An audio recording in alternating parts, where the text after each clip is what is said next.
এখন বক্তব্য রাখবেন মাননীয় সদস্য খান মোহাম্মদ সাইফুল্লাহ আল মেহেদী, 38 বগুড়া 3। আপনার নির্ধারিত সময় 5 মিনিট। ধন্যবাদ। বিসমিল্লাহির রহমানির রহিম।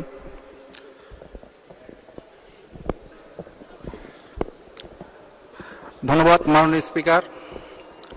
আমার বক্তব্যের শুরুতে আমি মহান রাব্বুল আলামিনের প্রতি শুকরিয়া আদায় করছি। আলহামদুলিল্লাহ।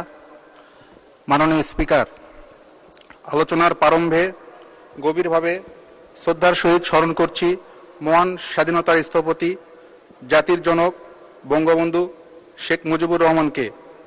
স্মরণ করছি বঙ্গমাতা শেখ ফজিলাতুন্নেসা মুজিব সহ 1975 সালের 15 আগস্ট ঘাতকদের হাতে নিহত শেখ কামাল, শেখ জামাল, ছোট্ট শিশু শেখ রাসেল সহ সকল শহীদদের প্রতি।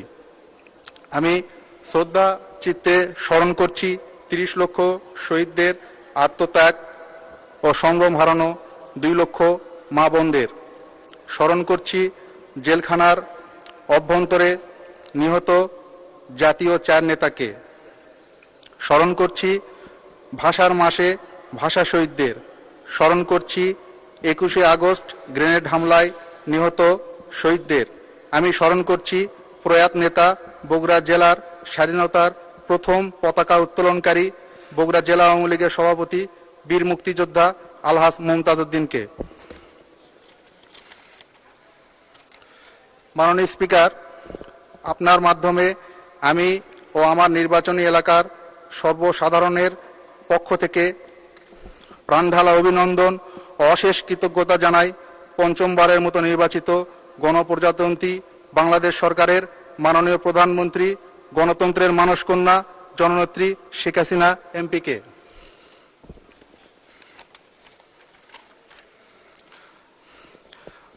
মাননীয় স্পিকার, আমাকে এই মহান সংসদে কথা বলার সুযোগ দানের জন্য এবং টানা 2 বারের ডেপুটি স্পিকার নির্বাচিত হওয়ায় আপনাকে আমার এলাকার পক্ষ থেকে প্রাণঢালা অভিনন্দন। মাননীয় স্পিকার, আমি ধন্যবাদ জানাই মাননীয় চিফ হুইপ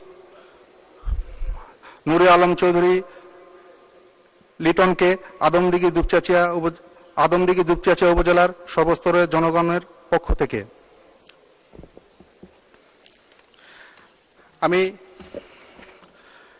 আমি কৃতজ্ঞতা জানাই আমার নির্বাচনী এলাকা আদমদিঘি দুপচাচিয়ার সর্বসাধারণকে, যাদের প্রত্যক্ষ ভোটের মাধ্যমে আমি নির্বাচিত হয়েছি। আমি আরও কৃতজ্ঞতা জানাই 5 বারের ইউনিয়ন চেয়ারম্যান, 2 বারের উপজেলা চেয়ারম্যান, বর্তমান আদমদিঘি উপজেলা আওয়ামী লীগের সভাপতি আমার বাবা আলহাজ সিরাজুল ইসলাম খান রাজু, যাকে দেখে আমি মানুষের জন্য কাজ করার অনুপ্রেরণা পাই। মাননীয় স্পিকার, মহামান্য রাষ্ট্রপতির ভাষণ সম্পর্কে আনিত ধন্যবাদ প্রস্তাবের উপর সংসদীয় এলাকা 38 বগুড়া 3-এর সংসদ সদস্য আমি খান মোহাম্মদ সাইফুল্লাহ আল মেহেদী বাঁধন। বর্তমানে আমি আদমদিঘি উপজেলা আওয়ামী লীগের যুব ক্রীড়া বিষয়ক সম্পাদক। 1975 সালের পর এই আসনে আওয়ামী লীগের কোনো এমপি ছিল না। দীর্ঘদিন পর এই প্রথম দ্বাদশ জাতীয় সংসদ নির্বাচনে আওয়ামী লীগের একজন ক্ষুদ্র কর্মী হয়ে আমি নির্বাচিত হয়েছি।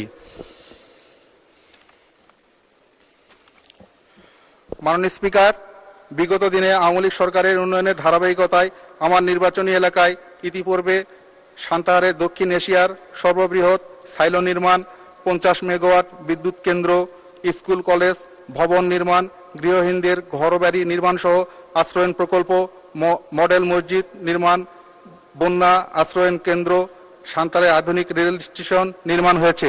তথাপি এখনও বেশ কিছু জনগুরুত্বপূর্ণ কাজ বাকি রয়েছে। মাননীয় স্পিকার, আমার নির্বাচনী এলাকার জনগণের দাবির প্রেক্ষিতে মহান সংসদে আপনার মাধ্যমে দাবিগুলো বাস্তবায়নের জন্য উপস্থাপন করছি। জনবহুল সান্তাহার রেলগেটের ফ্লাইওভার নির্মাণ, সান্তাহার 20 শয্যা বিশিষ্ট হাসপাতালটি জোট সরকারের আমলে খালেদা জিয়ার ভাগিনা তুহিনের দুর্নীতির কারণে হাসপাতালের কার্যক্রম বন্ধ হয়ে যায়। পরবর্তীতে আওয়ামী লীগের সময়ে হাসপাতাল নির্মাণ সম্পূর্ণ হলেও এই হাসপাতালটি চালুকরণ সম্ভব হয়নি। আমি এই হাসপাতালটি চালুকরণের জোর দাবি জানাচ্ছি। 2 মিনিট বলবেন আরো। জি মাননীয় স্পিকার, ধন্যবাদ। 1918 সালে প্রতিষ্ঠিত 106 বছরের ঐতিহ্যবাহী বিদ্যাপীঠ আদমদিঘি ঈশ্বরপূর্ণ জয় পাইলট উচ্চ বিদ্যালয়, আমি এই বিদ্যালয় থেকে লেখাপড়া করেছি। এটা আমার নির্বাচনী এলাকা আদমদিঘি উপজেলায় অবস্থিত। আমি আপনার মাধ্যমে এই প্রাচীন স্কুলটি সরকারিকরণের জোর দাবি জানাচ্ছি।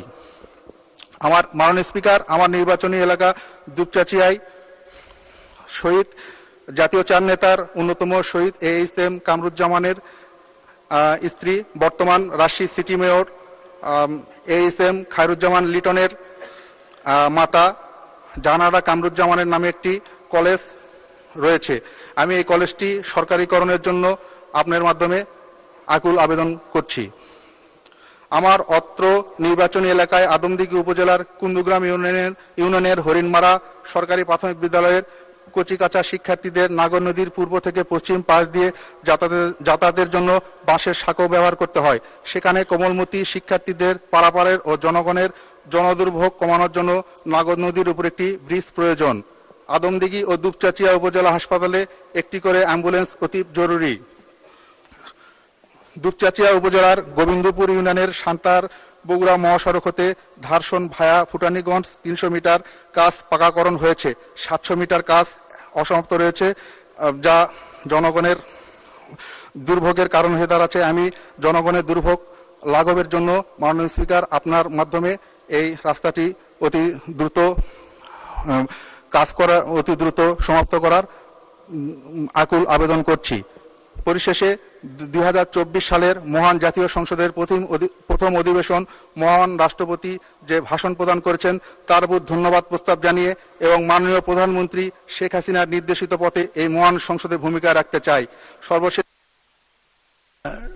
শেষ করুন, 1 মিনিট। 1 মিনিট রাখবেন আমাকে। সর্বশেষে মাননীয় প্রধানমন্ত্রীর দীর্ঘায়ু ও সার্বিক সফলতা কামনা করে আমার বক্তব্য এখানে শেষ করছি। জয় বাংলা, জয় বঙ্গবন্ধু, জয় হোক মাননীয় প্রধানমন্ত্রী জননেত্রী শেখ হাসিনার।